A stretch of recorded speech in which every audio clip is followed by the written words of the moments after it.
ZSE Composite Index is up 2.34%. Chinex Index is up at 2.80%. Now, spoiler alert, there could be a possibility that while we move to Shanghai, there will be a twist, but no. By the time we get to Shanghai, still in China, it's also all rises in index values across board. The SSE Composite Index is up at 1.27%. The SSE 50 Index is up 0.18%. Star 50 Index up 2.89%. SSE 180 Index up 1.03%. The SSE 380 Index and the CSI 300 Index both up at 1.88% and 1.26% respectively. And well, we'll move on, and we're going to be checking out other activities from other exchanges, especially, beg your pardon, commodities actually. We're going to break, and when we come back, we'll be checking out all these activities as far as our consumer price watch is concerned in the April market. We want to follow the program, joining on the conversation on our dedicated Afia Business YouTube channel. Kindly tap in the search bar www.youtube.com/Afia Business. While you're there, do hit the like button. Remember to subscribe and turn on notifications so you get notified when we put up a new video up on our dedicated Afia Business YouTube channel. The Afia Business Morning will be right back after this time out with, of course, opening bell. Stay tuned.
My name is Ubon Kings. I am Marvelous Apamaga. I am Chioma Akbala. My name is Ifulaya Ndule, but I'm living in our market speaking.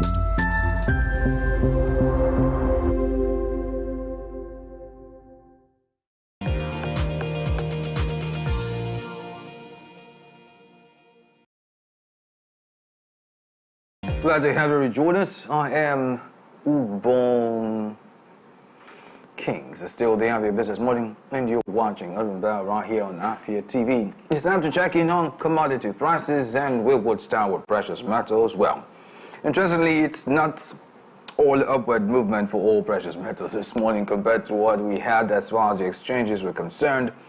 Well, it's the reverse here. More dips than rises. Platinum is the only commodity that is up as far as the chart is concerned at 0.59%. However, gold is down at 0.53%. Silver is also down 0.97%. Palladium is down 1.60%. Now we move over to energy real quickly. Energy is the same order of events as we found on precious metals. This morning, mostly all dips except for coal, which is up 0.57%. However, natural gas, ethanol are both down at 3.10% and 1.26% respectively. Oil Brent, oil Bondi Light down at 0.17% and 2.84% respectively. And Kwaibu, Brass River, and Kwaibu also down with same value, so to speak, 1.34%. Now let's move over to industrial metals this morning. Industrial metals, it's mostly rises. Interestingly, a very good twist of events, if you ask me.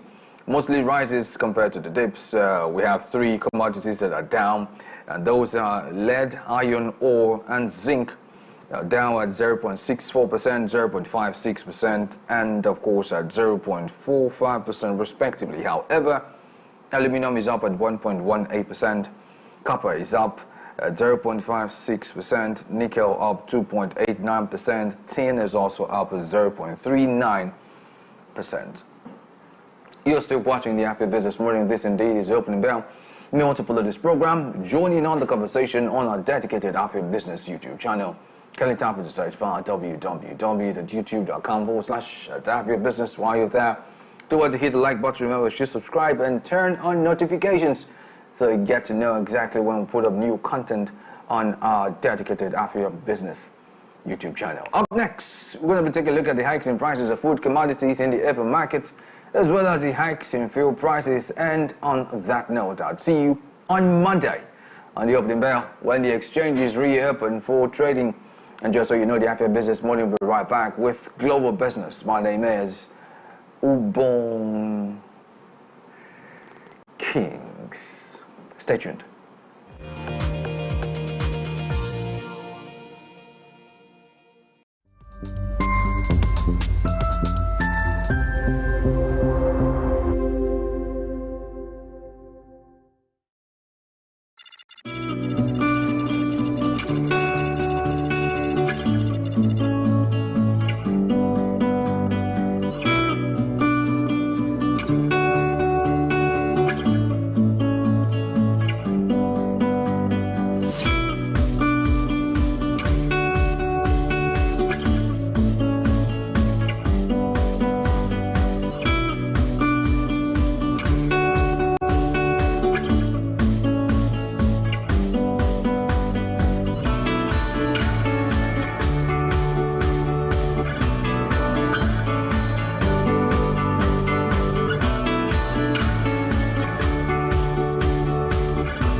Welcome to Afia TV, your go-to channel for excellent news and incredible shows that keeps you IEI, that is, informed, entertained, and inspired. Need a break? Ladies and germs, welcome to Lunch Break on Afia TV. Join Choco to vibe and chill on lunch break at 2 p.m. for the latest trends in music and entertainment. Not like I have big money. Dive into the world of innovation and creativity with Rochelle on Anka. It means art in English. Where creative minds and groundbreaking ideas come to life. Tune in every weekday at 8 p.m. Do not miss Afia TV Official, your perfect dose of laughter, where they discuss what is currently trending on social media every day at 5:30 p.m. on Afia TV. But in this economy, the savings will save you, man. And that's not all. Stay tuned for more exciting shows on Afia TV. Catch us on DSTV channel 254 and GoTV channel 17. Good evening to you, viewer, and welcome to Women in Business, a show that profiles women, executives, and even the next door store owner, showcasing Igbo greatness to the world. I started always obsessed with books ever since I was a child. The stress of always converting naira to dollar and an incompetent means an incompetent person.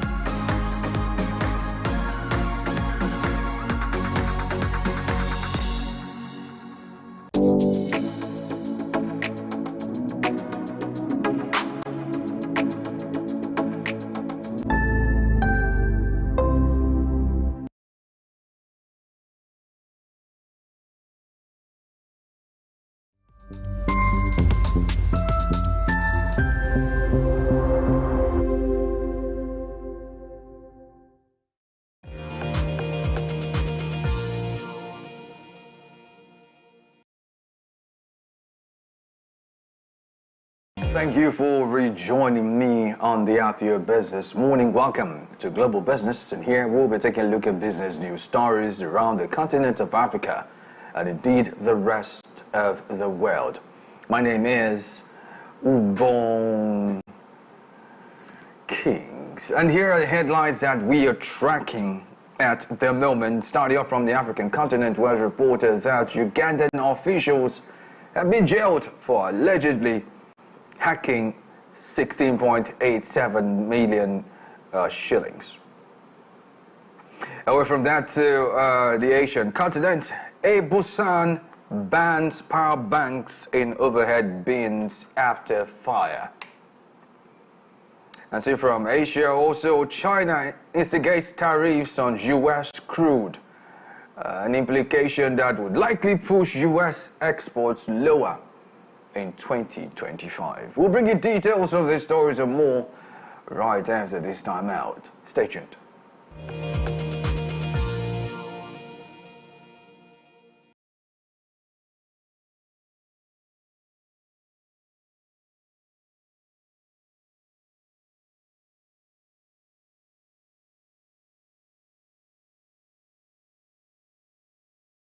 Great to have you join us. You're still watching Global Business right here on the Afia Business Morning. So we'll begin with business news stories from Africa, where it's reported that 9 Ugandan officials in the office of the Finance Ministry, including the highest ranking officer in the ministry's Treasury Division, have been detained by the police in connection to the hacking of the central bank's electronic systems that resulted in the theft of 62 billion shillings, which took place in 2024.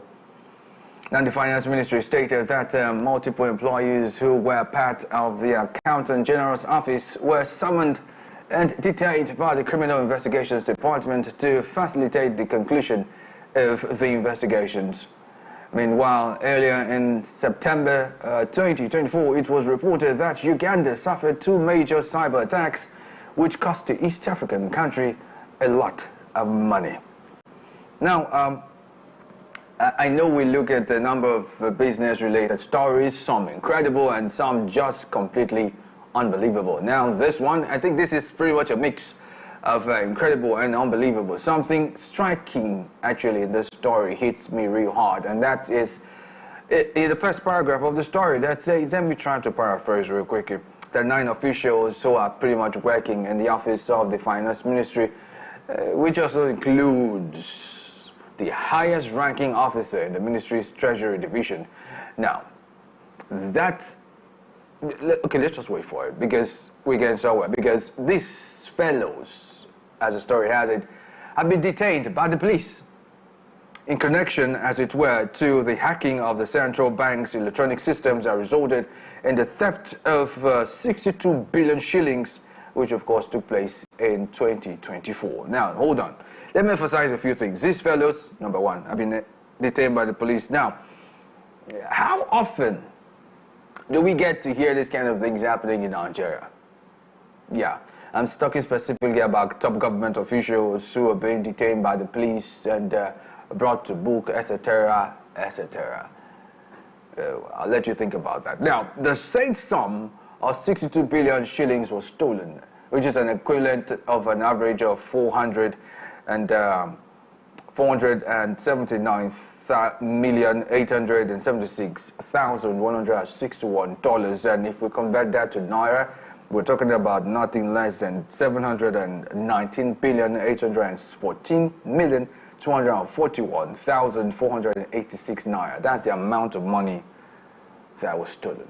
Now, if it comes to some crimes in the world, these hackers would actually be drafted into the security intelligence architecture of the country to serve their sentences and work for the government, and to identify and stop, as well as pretty much build infrastructure to prevent such breach of critical government infrastructure. But well, like I said, it happens only in some crimes. However, according to the story, it says PricewaterhouseCoopers PwC Information Systems Audit codenamed it Project Tab. Now, this incident involved accountants. Listen to this. This incident involved accountants, computer specialists who are great at manipulating financial data within the government's digital cash transaction portal, the integrated, which of course they call it the Integrated Facility Management System. And there you go. These are people who are accountants and computer geniuses. I leave it there. Moving on to other stories, making the rounds, business stories that is, but this time still about Africa. United Arab Emirates, UAE, has emerged as Zimbabwe's largest trade partner, having invested $1.4 billion in real estate and gold trading, among other ventures, since 2022, which has ousted, as it were, China as the most important partner to the resource-rich Southern African country. Now, the UAE's massive investment into Zimbabwe's economy is its form of entry into the race to grow its influence on the African continent, which has been a heated scoring between China and the West.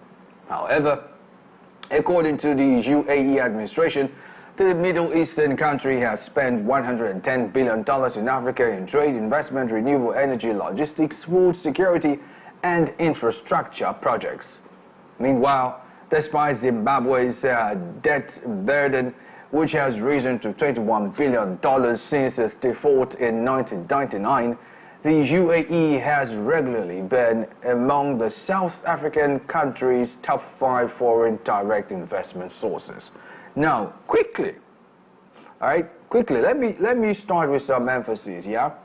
According to the story, yeah, the UAE's massive investment in Zimbabwe's economy is basically a form of entry into a race, right, to grow its own influence on the African continent, right? Now, this is because there has been a heated score, as it were, between China and the West for dominance in Africa, but now UAE is entering the picture. Now, just so you know, between 2019 and 2023, Emirati companies announced $110 billion worth of projects. That I'm interested to know that about $72 billion worth of those projects were in renewable energy. Now, these pledges were more than double the value of those made by companies from the UK, France, or China.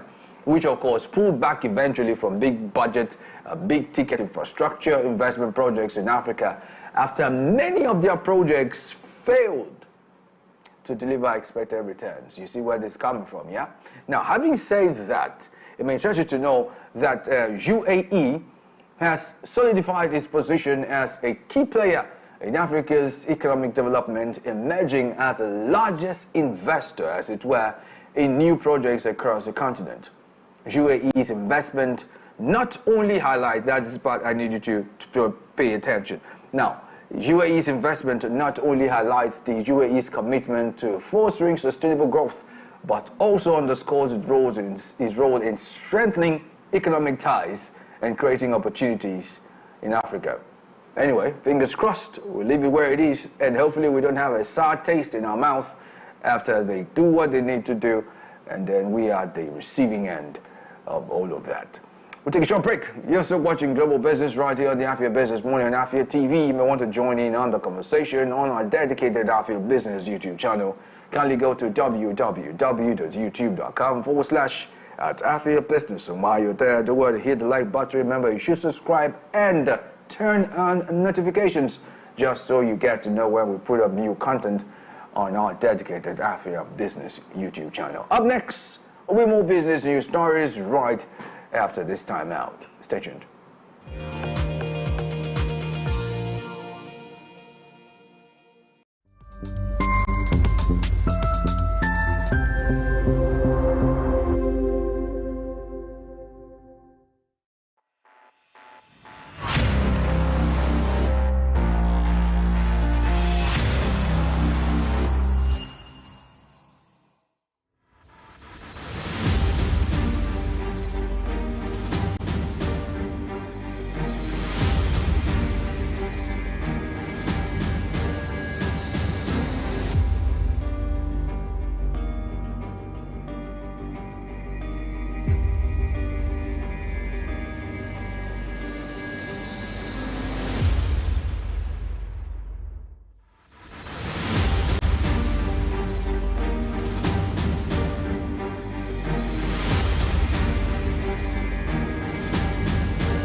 You're welcome back to the Afia Business Morning right here on Afia TV, and you're still watching Global Business. Now to the rest of our stories.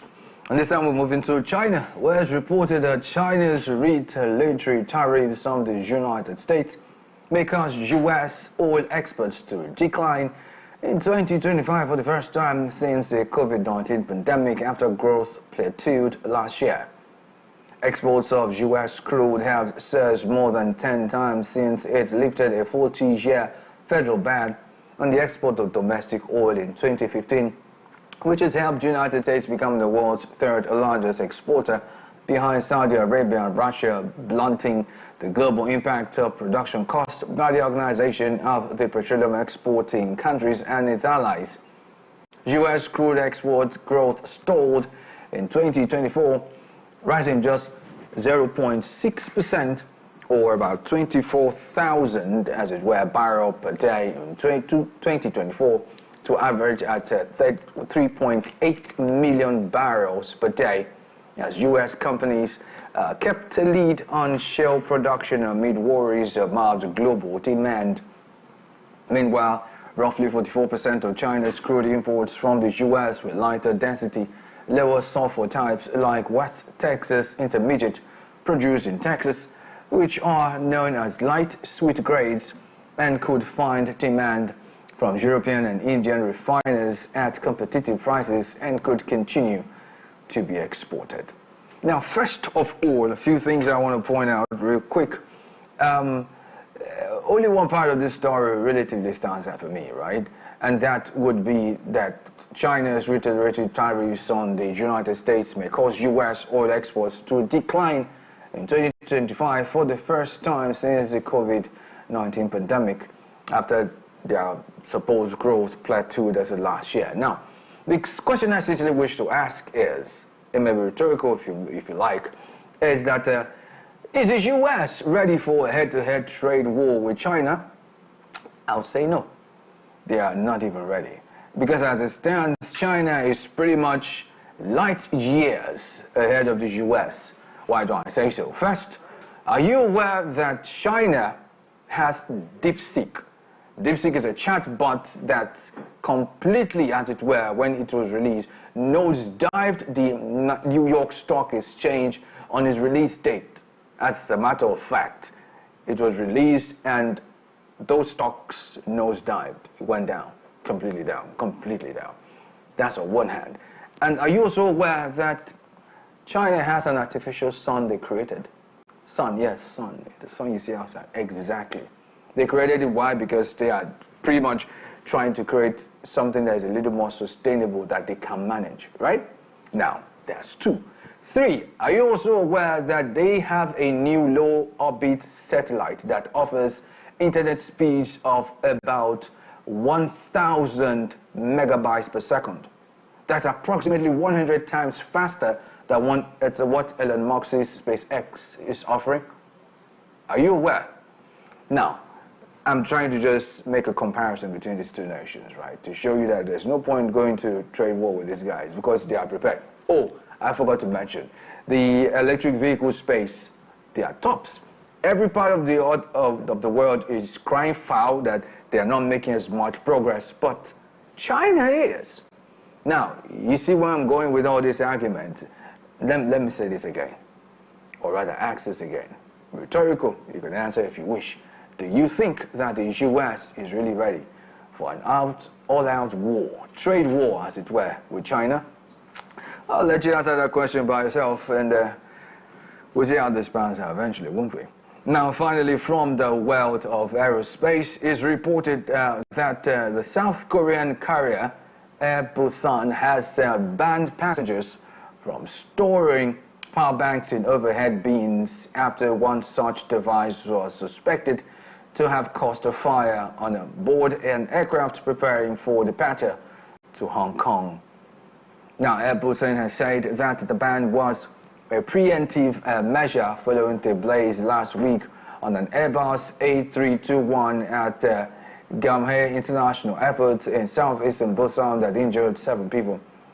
The carrier further said it would not allow passengers to keep power banks and luggage stored in overhead cabin bins, as all carry-on bags were reportedly to be inspected at boarding gates, and only those without power banks will be tagged and allowed in the luggage bins above seats in order for any overheating devices, smoke or fire to be quickly spotted and handled. However, the measure was set to begin today, Friday, on trial routes before expanding to all flights. Now, first thing I would say is, good thing is that it was not a tragic incident. Nobody, passed on. But then again, for those of us who don't understand what I just said, basically, when we talk about overhead cabins, or beams rather, an aircraft, there's a storage just right above your head. It's, now the law here is you don't store power banks anymore up there. So in case you have anything like that, especially in Hong Kong and the likes, they won't allow you to store it in there. Why? Because it has to be somewhere that they can detect it quickly and take care of it. I mean, you can see the picture on your screen at the moment. That's how bad one power bank, just one power bank, that's what it was able to achieve right there. Anyway, still talking about this, let us join Korea now, as they took out the time to share with us specifically how flight guidelines are already changing after the Busan fire. Let's check it out. We're already seeing a change in airline guidelines after the recent Air Busan fire at Gimhae International Airport. And it could affect you if you want to travel with a portable power bank to charge your devices. Air Busan revealed Monday that it's started notifying passengers via text message that they should place any power banks in a plastic bag before boarding and then keep them nearby for the duration of the flight, pointing to concerns that last week's incident may have been caused by a power bank catching fire in an overhead bin. We also understand the government's looking into how such power banks can be more safely handled on flights. We will keep you updated, follow up with our stories, and keep you in the loop as they pretty much turn around. You may want to get to our dedicated Afia Business YouTube channel by going to www.youtube.com/Afia Business. While you're there, don't worry to hit the like button. Remember to subscribe, and of course turn on notifications so you get to know when we put up new content on our dedicated Afia Business YouTube channel. And just so you know, you're still watching the Afia Business Morning Live from Afia TV. Coming up next would be the Eastern Business Report, and we're going to be looking at the week in retrospect, conversations that we had on the Afia Business Morning, and more specifically on the Eastern Business Report. The Afia Business Morning will be right back after this time out. My name is Ubon Kings. Stay tuned.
You're watching the Afia Business Morning, and this is the Eastern Business Report, which is designed to bring you up to speed on business activities and policies affecting businesses and the economy of the southeastern region of Nigeria. It comes right out of global business on the Afia Business Morning, and on today's edition of the Eastern Business Report, we'll be looking at the week in retrospect, and more specifically, conversations that we've had here on the Afia Business Morning, more specifically on the Eastern Business Report, from, of course, issues over fresh worries with regards to multiple checkpoints in the southeast.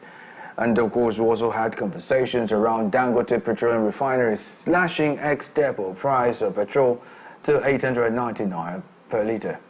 And then, of course, there's also the conversation around Nigeria's non-oil export sector. Whether or not this is a panacea for economic revolution, well, we'll only find out and hope for the best. This will basically be the basis of our session here this morning. My name is Ubon Kings. Welcome.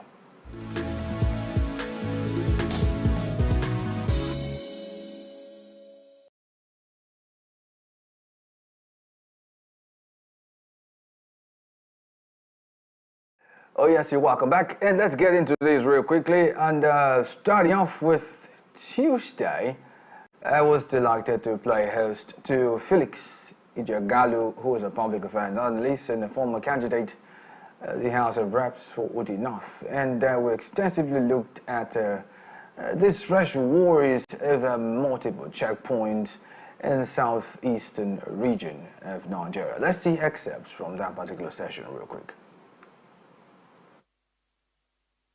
You know, when you say militarized, it begins to look as if it's only the military those roads. Not only the military. We have all sorts of the armed forces. The road safety is there. The police are there. The custom people are there. Those other unnamed tax collectors are there. I call them unnamed because they're unbranded, or they are collecting taxes, and then obviously somebody in government supports them. If not so, they keep on doing it. So they are numerous, I must tell you. When you talk about these checkpoints, there should be a reason for them to be there. And I think the basic reason is for them to, stop people, check their vehicles, know if they are carrying one or two or the other. And most times this doesn't even happen. Like, if that's even the essence, this doesn't happen. The only thing you see is when people stop by, wave their hand, and they give them some stuff, some what they demand, financial money and all that, and then those cars pass. But the problem is that this is somewhat started to become a business, and even the drivers are beginning to become used to it. That every half a kilometer you move, you see a checkpoint.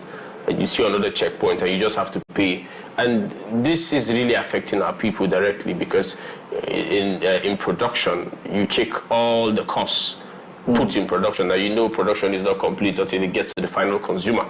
So when you put all the transportation costs, you put everything. So if, let's say, onions is supposed to sell for 15 naira, for example, and then you spend almost 6,000 extra costs, on that particular onion, you see a basket of onion, for example. Now, instead of costing that 15 naira, it begins to cost 300 naira and all that. So, but apart from the financial costs, there's also damages those things cost. Because you see some of our roads are hilly. For example, you can see what happened in the Ugoyama area. Yeah. Yes. And then some of these checkpoints are even badly placed. You see people putting checkpoints in a slopey area or in a hill. And these vehicles that carry these goods are heavy-duty vehicles, and then when you stop them in a hill just to check, sometimes the vehicle can just roll off, and then the vehicle in front of the person will don't have any choice. That's what happened. This happened to me once. I am lucky to survive because I was stopped at the checkpoint. The military guys were there doing their normal collection, financial collection, and then this big vehicle was coming with speed right beside. I was lucky to see that vehicle. Like, I was so lucky to see the vehicle. It was coming straight to the door. The driver was the wire. I just saw it, and I couldn't move because there were so many cars in front of me. I just moved forward, hit the back of my car, and then it made a mess of my car, and I was lucky to survive. So, and these things continue. And it seems that nobody is doing anything about it. I've seen people talk about it in the House of Representatives, people talk about it in the Senate, and it only continues here in the Southeast. Ubong, I've lived in the northern part of Nigeria. I've stayed some part of my life in Lagos. Are you getting me? And you don't drive 1 kilometer and see checkpoints on our federal road. It's like everywhere. This how big is even the Southeast? We have more checkpoints in the Southeast than we have in the whole of Kaduna State. And Kaduna is far bigger than 2 states in this in Southeast combined. But you can drive a whole 7 to 8 to 10 kilometers between Kaduna and Abuja without seeing a military checkpoint. So I don't really understand the essence of it. People have argued and said, we have the IPOB. We have more unrest in the north, I must tell you, than we have here.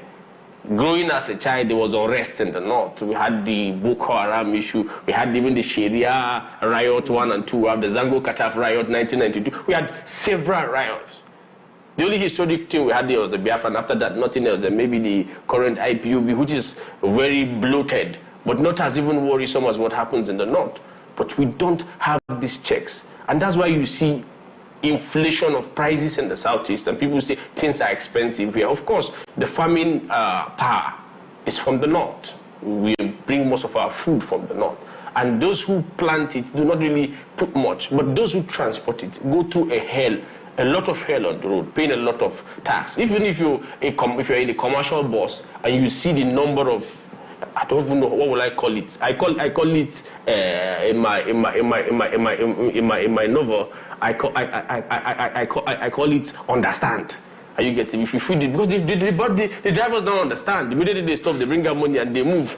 And if you do not move, if you don't do that, they just delay you, keep you by the side, search your vehicle, search everybody, harass everybody. Even if they find nothing, they keep you there because you refuse to understand. And it's painful, Ubong, I must tell you, apart from the human dehumanization it causes.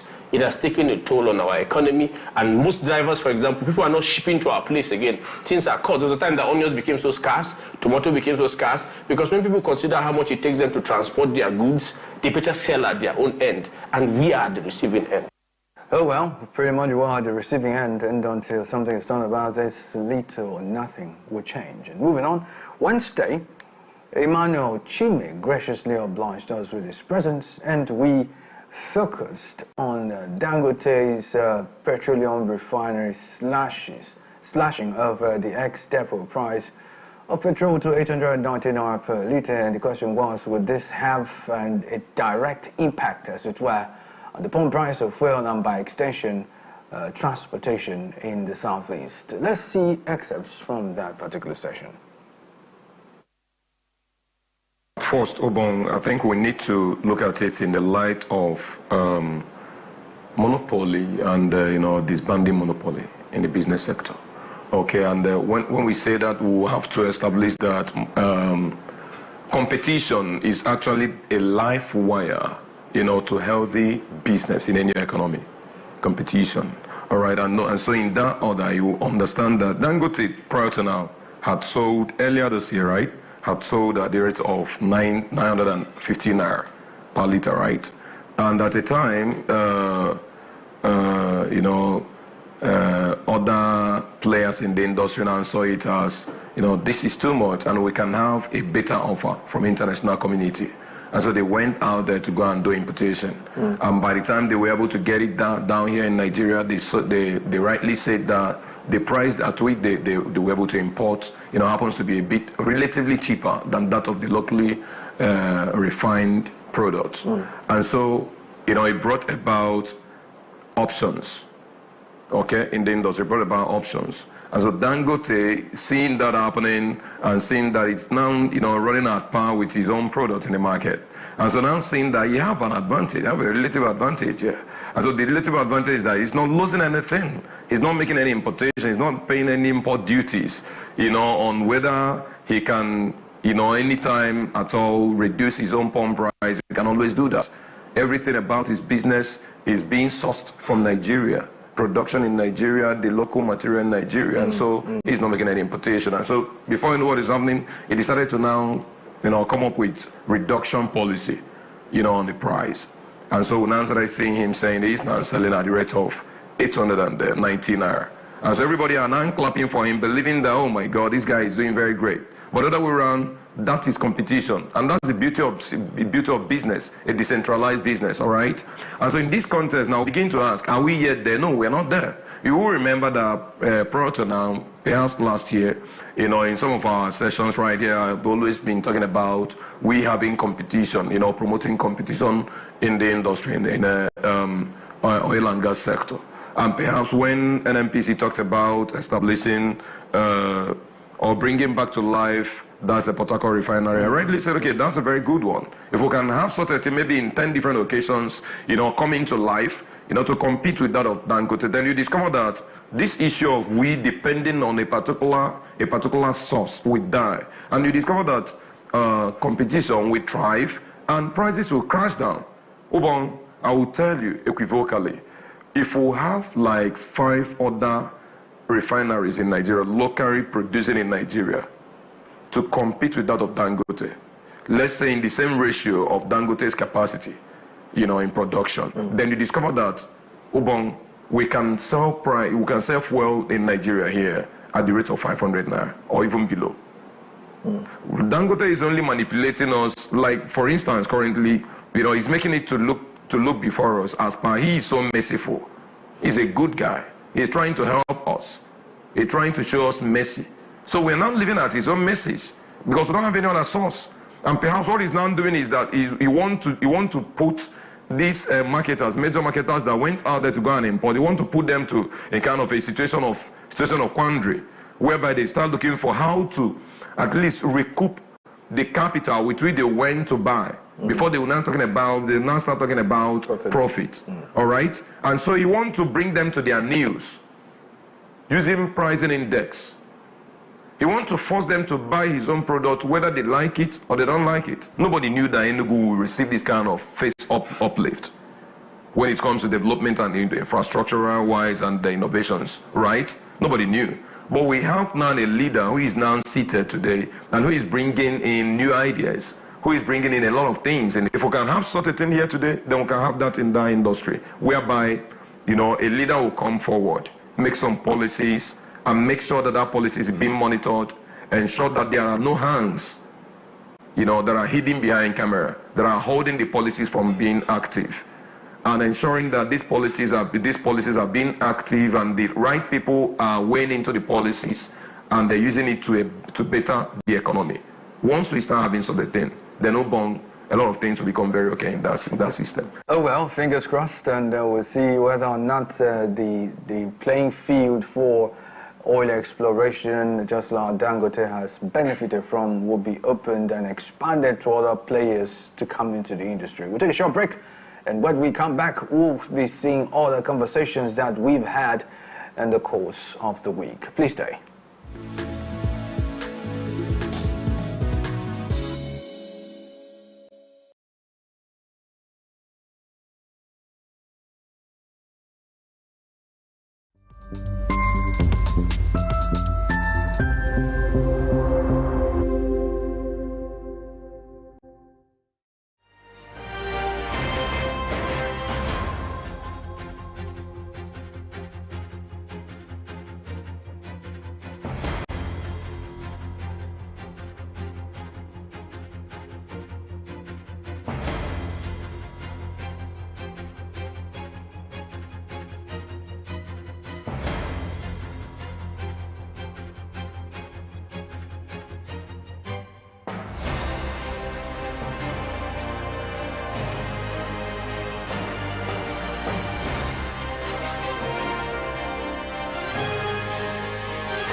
Glad to have you rejoin us on the Eastern Business Report, and we have been taking a look at conversations we've had in the past week. And just before the break, I did share that on Tuesday I did host Felix Ijegalu, who is a public affairs analyst and former candidate House of Reps of Udi North, and we took a look at fresh worries over multiple checkpoints in the southeast. And then on Wednesday, with Emmanuel Chime, we focused on Dangote's Dangote Petroleum Refinery of ex-depot price of petrol to 890 naira per litre. And then moving on, let's move to Thursday. Just yesterday, I played Jose Emeka Odoma, journalist and public affairs analyst, and we looked at Nigeria's non-oil export sector. Is this a panacea, as it were, for economic revolution? Well, let's see excerpts from that particular session real quick.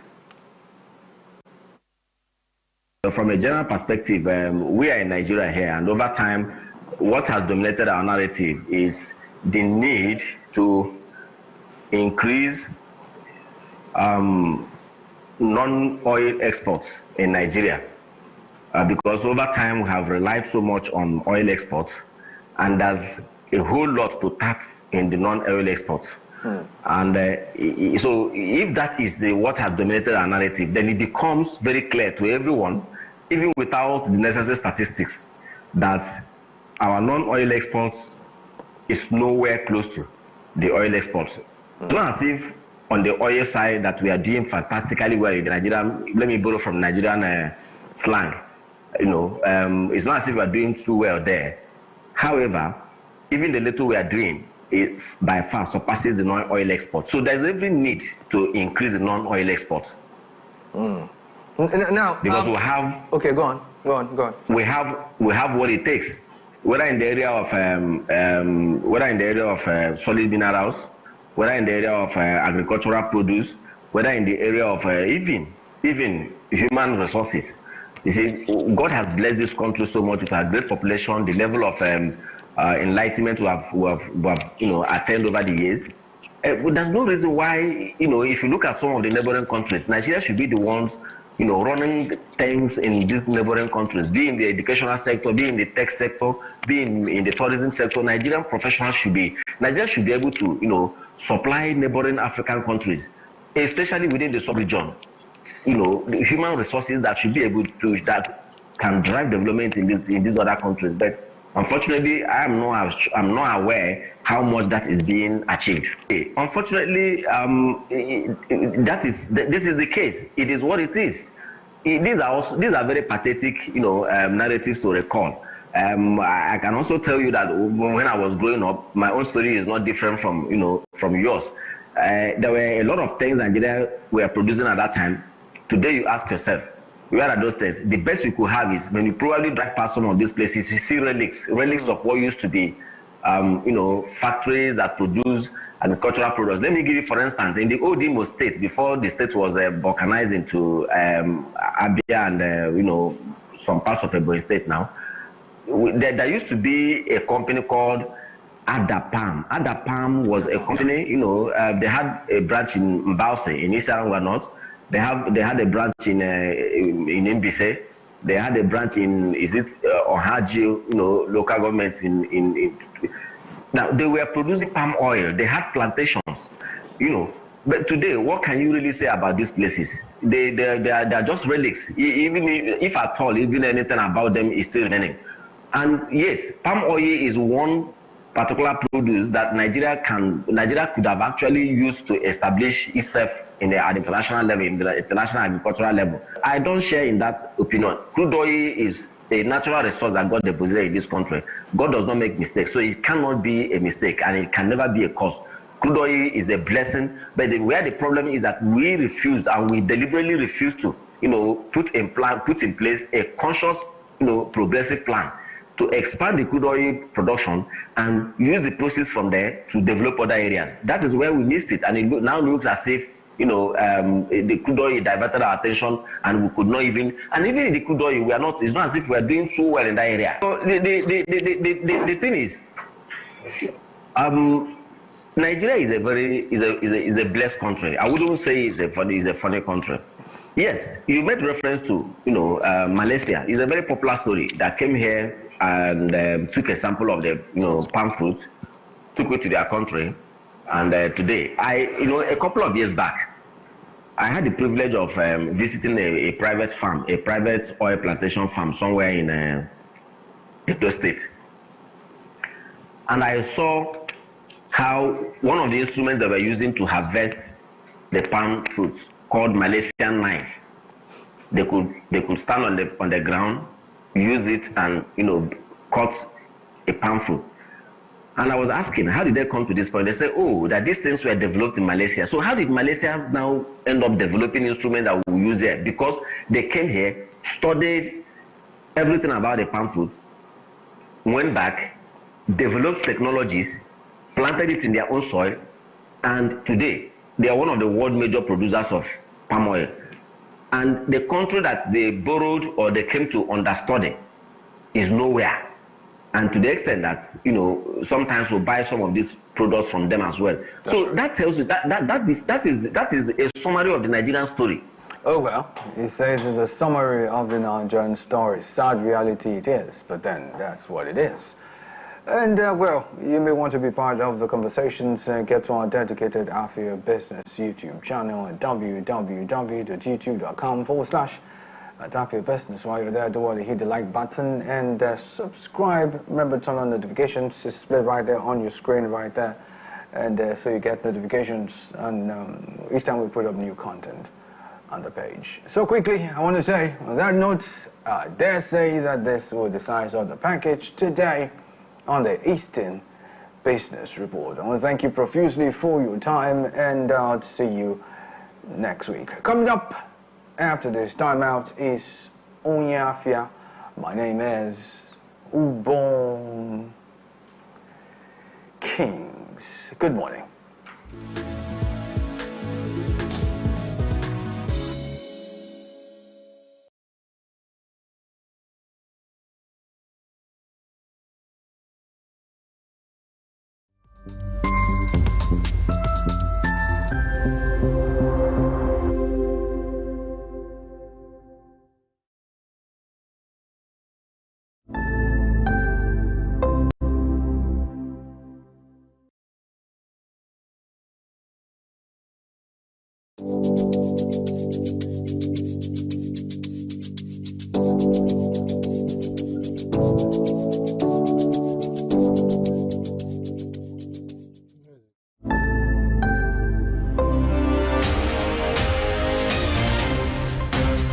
My name is Ubon Kings.